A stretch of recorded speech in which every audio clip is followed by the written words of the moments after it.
오늘 우리에게 주시는 말씀은 스가랴서 8장 1절로 13절 말씀입니다. 스가랴 8장 1절로 13절까지 말씀 교독하겠습니다. 만군의 여호와의 말씀 임하여 이르시되 여호와가 이같이 말하노라. 내가 시온을 위하여 크게 질투하며 그를 위하여 크게 분노함으로 질투하노라. 여호와가 이같이 말하노라. 내가 시온에 돌아와 예루살렘 가운데 거하리니 예루살렘은 진리의 성읍이라 일컫겠고 만군의 여호와의 산은 성산이라 일컫게 되리라. 만군의 여호와가 이같이 말하노라. 예루살렘 길거리에 늙은 남자들과 늙은 여자들이 다시 앉을 것이라. 바람과 번호로 바다마다 끔찍한 일을 잡을 것이요. 그 성읍 거리에 소년들과 소녀들이 가득하여 거기에서 뛰놀리라. 만군의 여호와가 이같이 말하노라. 이 일이 그날에 나온 백성의 눈에는 기이하려니와 내 눈에 얼지 기이하려니 만군의 여호와의 말이다. 만군의 여호와가 이같이 말하노라. 보라, 내가 내 백성을 해가 뜨는 땅과 해가 지는 땅에서부터 구원하여 내고 인도하여다가 예루살렘 가운데 거주하게 하리니 그들은 내 백성이고 나는 진리와 공의로 그들의 하나님이 되리라. 만군의 여호와가 이같이 말하노라. 만군의 여호와의 집 곧 성전을 건축하려고 그 지대를 쌓던 날에 있었던 선지자들의 입의 말을 이 날에 듣는 너희는 손을 견고히 할지어다. 이날 전에는 사람도 싹을 얻지 못하였고 짐승도 싹을 받지 못하였으나 사람이 원수로 말미암아 평안히 취급하지 못하였으나 내가 모든 사람을 풀어주게 하였느니라. 만군의 여호와의 말씀이니라. 이제는 내가 이 남은 백성을 대하기를 옛날과 같이 아니할 것인지 곧 평강의 씨앗을 얻을 것이라. 포도나무가 열매를 맺으사 땅이 산물을 내며 하늘은 이슬을 내리니 내가 이 남은 백성으로 이 모든 것을 누리게 하리니. 함께 읽겠습니다. 유다 족속아 이스라엘 족속아 너희가 이방인 가운데에서 저주가 되었었으나 이제는 내가 너희를 구원하여 너희가 복이 되게 하리니 두려워하지 말지니라. 손을 견고히 할지니라. 아멘. 7장에 이어지는 오늘 본문 8장의 말씀은 앞선 금식에 관한 말씀에 덧붙여서 예루살렘의 회복에 대하여서 만군의 여호와의 말씀이 바로 스가랴 선지자에게 임하는 그런 내용을 또한 담고 있습니다. 이때 배경은 페르시아 다리오 왕 제4년이죠. BC 518년입니다. 이스라엘의 1차 기한을 보자면은 BC 520년에서 516년까지 4년간 이 수르바벨을 중심으로 하여서 이 수르바벨 성전을 바벨론 1차 기한자들이 성전 재건을 시작했습니다. 그래서 이 말씀이 주어진 518년은 바로 이 성전 건축이 한창일 때인 것을 알 수가 있습니다. 이런 배경의 말씀이 스가랴에게 임하죠. 본문 1, 2절 말씀. 만군의 여호와의 말씀이 임하여 이르시되 만군의 여호와가 이같이 말하노라. 내가 시온을 위하여 크게 질투하며 그를 위하여 크게 분노함으로 질투하노라. 하나님은 질투하시는 분이다 라고 그렇게 표현합니다. 이와 같이 하나님에게서 이제 인간이 가지고 있는 그런 특성이 나타나는 표현들을 통하여서 흔히 학자들은 신인동형론, 신과 인간은 같은 형질이 있다라고 이렇게 말을 합니다. 사람이 가지고 있는 특징인 어떤 활동과 사람이 표현한 어떤 감정들을 하나님께서도 공통적 속성으로 가지고 계신다라는 것이죠. 그래서 성경에는 하나님은 분노하시는 분이시다라고 표현하기도 하고 하나님께서 후회하셨다라고 그렇게 표현하기도 합니다. 무한하시며 초월적 존재이신 하나님께서 바로 사람이 알아들을 수 있도록 그렇게 표현하시는 것이라는 의미이죠. 여기서 질투라는 단어는 열심으로 번역할 수가 있게 되는데 하나님께서 당신의 백성들에게 이 질투하신다고 하는 것은 백성들을 향한 그 열심이 있으셨다라는 그런 의미입니다. 남다른 열심, 바로 관계의 특별성, 어떤 절대성을 표현하고 있는 것입니다. 이런 관계의 좋은 예가 바로 부부이죠. 이런 부부의 사랑은 다른 사랑과의 보통의 사랑에 대해서 배타적입니다. 만약 내 배우자가 나 외 다른 여러 사람과 나와 동일하게 사랑한다고 생각한다면 당연히 그런 행동과 그런 언행에 우리는 질투가 날 수밖에 없는 것이죠. 자연스러운 일입니다. 이처럼 하나님께서는 당신의 백성에게 내가 내게 장가들어 영원히 함께 살 것이다 라고 성경 곳곳에서 말씀하고 계시죠. 호세아서 2장 19절에서 20절을 보면 이렇게 말씀합니다. 내가 내게 장가들어 영원히 살되 의와 공변됨과 은총과 긍휼이 여김으로 내게 장가들며 진실함으로 내게 장가들리니 내가 여호와를 알리라 라고 마치 이 하나님과 그의 백성이 부부관계인 것처럼 표현하고 있는 것을 볼 수 있죠. 그러므로 하나님께서는 자기 백성이 엉뚱한 삶을 살 때에 하나님이 아닌 다른 곳에 눈을 돌릴 때에 질투를 하시는 것입니다. 그렇게 질투하시는 하나님이 3절에서는 예루살렘으로 돌아오시겠다라고 말씀하죠. 3절을 보십시오. 여호와가 이같이 말하노라. 내가 시온에 돌아와 예루살렘 가운데 거하리니 예루살렘은 진리의 성읍이라 일컫겠고 만군의 여호와의 산은 성산이라 일컫게 되리라. 하나님은 이스라엘 백성에게로 돌아와 그들과 거주하시며 그들이 사는 곳을 진리의 성읍으로 성산 거룩한 산으로 그렇게 부르겠다라고 하십니다. 성도 여러분, 여기서 표현되어진 이 진리와 성산, 거룩한 산, 진리와 이 거룩이라는 단어는 하나님의 백성과 그렇지 않은 사람을 구분하는 가장 뚜렷한 특징, 그것이 바로 진리와 거룩입니다. 진리는 하나님의 말씀을 따라서 사는 것을 의미하고 거룩은 하나님께 속하여서 구별되게 사는 것을 의미하죠. 이 진리와 거룩은 단순히 세상 속에서 착하게 사는 것, 선한 태도로 사는 것만을 의미하지 않습니다. 그보다 더 근본적인 진리의 말씀을 나의 말씀으로 내가 받고 그 받은 말씀대로 내가 구별되이 살려고 하느냐가 바로 그리스도인이냐 아니냐라는 그런 구별점이 된다는 것입니다. 사랑하는 성도 여러분, 우리는 간혹 세상 사람들보다 덕스럽지 못하고 불의한 주변 신자들의 모습 때문에 자신이 신앙의 회의에 빠지기도 합니다. 믿었던 다른 신자들에게 배신당하는 일들이나 시험당한 일들이 우리의 삶에서 부지기수로 일어나게 되면 믿음의 회의가 자연스럽게 찾아오죠.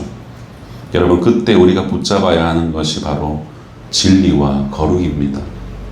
사람은 연약하지만 말씀은 온전하며 그 말씀 앞에서 그 사람이 구별되어 사느냐에 집중을 하다 보면 우리는 당연히 시험을 받을 수밖에 없습니다. 하지만 내가 구별되어 사느냐를 상고를 해야 되는 것이죠. 타인의 거룩함은 하나님이 판단할 문제입니다. 나의 문제가 아니라는 거예요.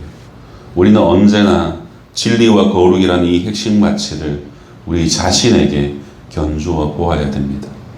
그리하시는 성도님들 되시기를 소망합니다. 진리와 거룩을 회복한 이 예루살렘을 4절에서 5절에서 이렇게 표현합니다. 만군의 여호와가 이같이 말하노라. 예루살렘 길거리에 늙은 남자들과 늙은 여자들이 다시 앉을 것이라.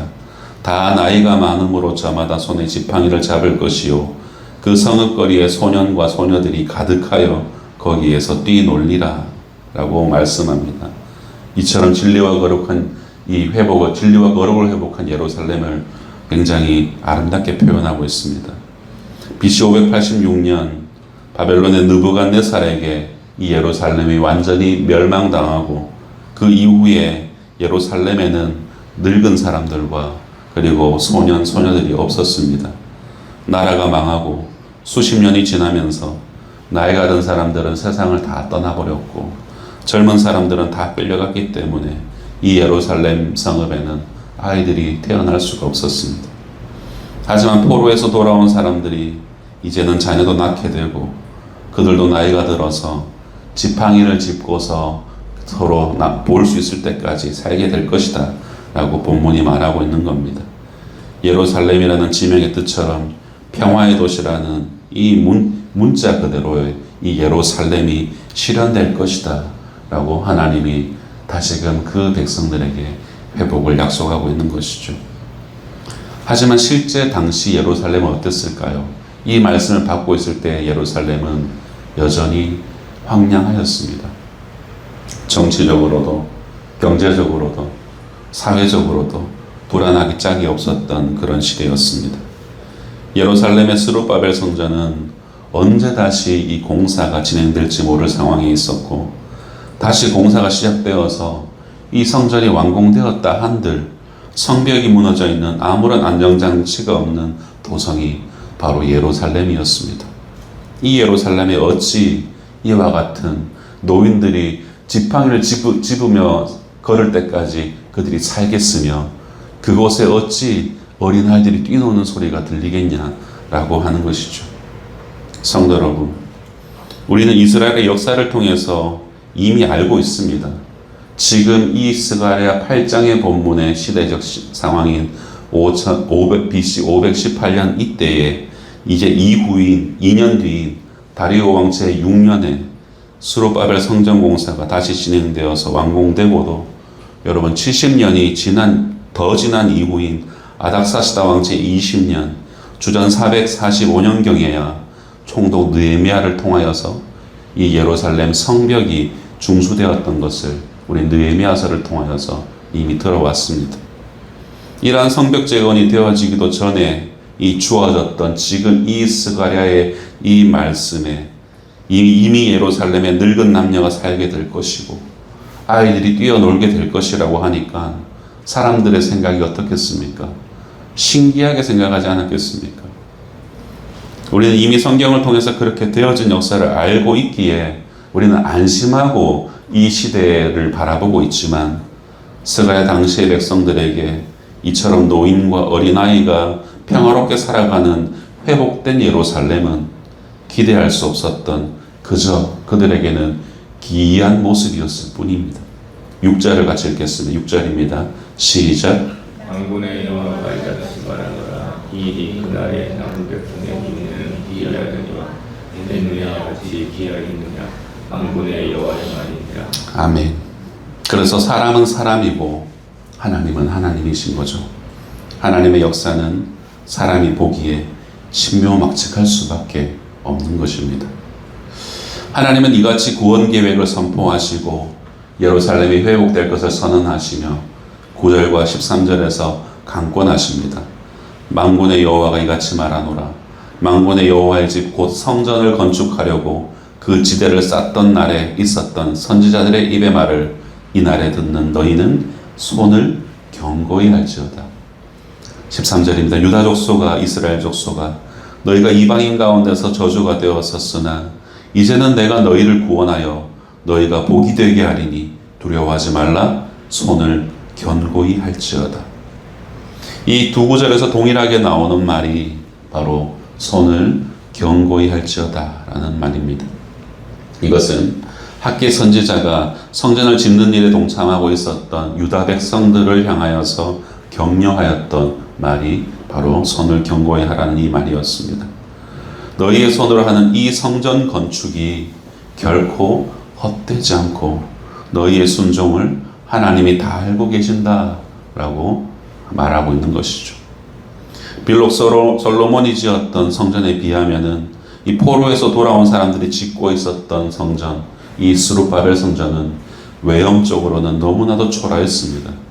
하지만 하나님께서는 이 성전의 나중 영광이 이전 영광, 바로 솔로몬 성전에 받았던 영광보다 크겠다라고 말씀하시죠. 성전은 크기나 건축 재료로 평가되는 것이 아니라 바로 구별됨으로 평가되기 때문입니다. 그리고 하나님께서는 하나님의 백성을 복이 되게 하겠다라고 말씀하십니다. 하나님의 백성은 언제나 하나님의 복의 통로가 되는 사람들이기 때문이죠. 하나님께서는 복된 백성을 어떻게 대하시는지를 이어지는 11절과 12절 말씀에 이렇게 말씀하십니다. 우리 11절과 12절을 함께 읽겠습니다. 시작. 만군의 여호와의 말씀이니라. 이제는 내가 이 남은 백성을 대하기를 옛날과 같이 아니할 것인즉 곧 평강의 씨앗을 얻을 것이라. 포도나무가 열매를 맺으며 땅이 산물을 내며 하늘은 이슬을 내리리니 내가 이 남은 백성으로 이 모든 것을 누리게 하리라. 아멘. 포도나무가 포도를 맺고 땅이 곡식을 결실하며 하늘에서 이슬이 내려서 백성들이 이 모든 것을 누린다고 하는 것은 이제는 하나님의 은총이 끊어지는 일이 없이 지속될 것이라는 약속, 곧 영원한 구원의 약속을 누릴 진정한 복의 사람들이 되게 하겠다라는 하나님의 약속인 것입니다. 왕관의 보석 같은 사랑하는 성도 여러분, 말씀을 정리하겠습니다. 오늘 본문은 바벨론 포로에서 돌아온 유다 백성들을 격려하시는 하나님의 말씀입니다. 스가랴에는 만군의 여호와가 이같이 말하노라 라는 이 명령이, 말씀이 반복되어서 나옵니다. 지금 스가랴를 통하여서 전해지는 이 말씀이 만군의 여호와의 말씀이니 너희는 들으라 라는 의미이죠. 유다 백성들은 나라가 망하는 고통을 겪어야 했고 바벨론으로 끌려가서 여러 강변에서 강제로 노역해야 하는 그런 삶을 살아야 했던 자들이었습니다. 그렇게 했던 것은 그들이 우상 숭배와 더불어 하나님의 말씀을 듣지 않았던 그들의 불순종 때문이었죠. 그래서 그들이 다시 돌아오게 되었을 때에 하나님께서는 만군의 여호와가 이같이 말하노라 라고 반복하여서 말씀하시며 그들을 깨우쳐 주셨습니다. 하나님의 말씀을 바르게 듣는 것보다 더 잘 지어져가는 방법이 없고 그것보다 인생을 가치 있게 복되게 사는 길이 없기 때문에 하나님은 만군의 여호와가 이같이 말하노라 라는 것을 반복해서 말씀하셨던 것이죠.